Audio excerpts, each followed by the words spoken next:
Abraham Lincoln's ghost. Of all America's ghosts, that of the martyred President Abraham Lincoln is undoubtedly the most famous. After his assassination in 1865, sightings of Lincoln's ghost are reported from the White House in Washington, D.C. to Lincoln's tomb in Springfield, Illinois, where his body is buried. The White House sightings are the best known. Once, the ghost was seen by a queen.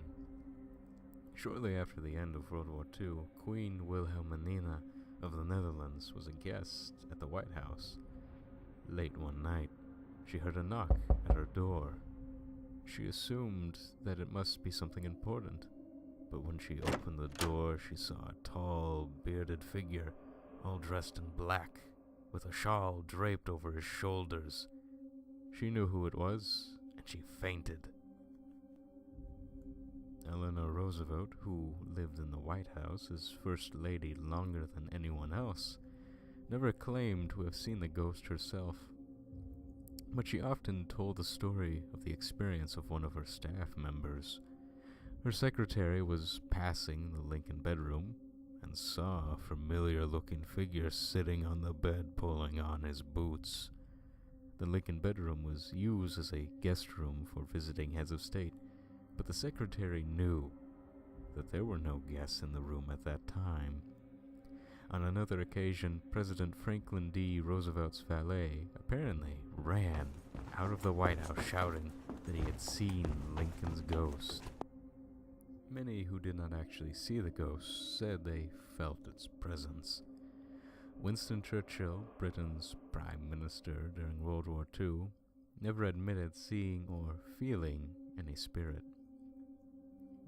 But he hated sleeping in the Lincoln bedroom. Sometimes White House servants would find that Churchill had moved out of the bedroom in the middle of the night and was sleeping in a room across the hall. He never explained why he acted this way. In life, Lincoln was a melancholy man whose life had often been touched by tragedy. His favorite son, 12-year-old Willie, died halfway through Lincoln's first term in office.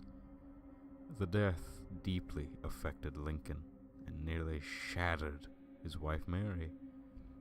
The death gave her a fascination with spiritualism, and seances were held in the White House, though it is not clear if Lincoln himself ever attended one.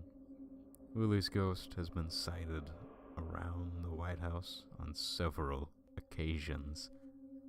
The night before the assassination, Lincoln is said to have dreamed of his own death, and after his death, many spirit mediums claim to be in contact with the dead president.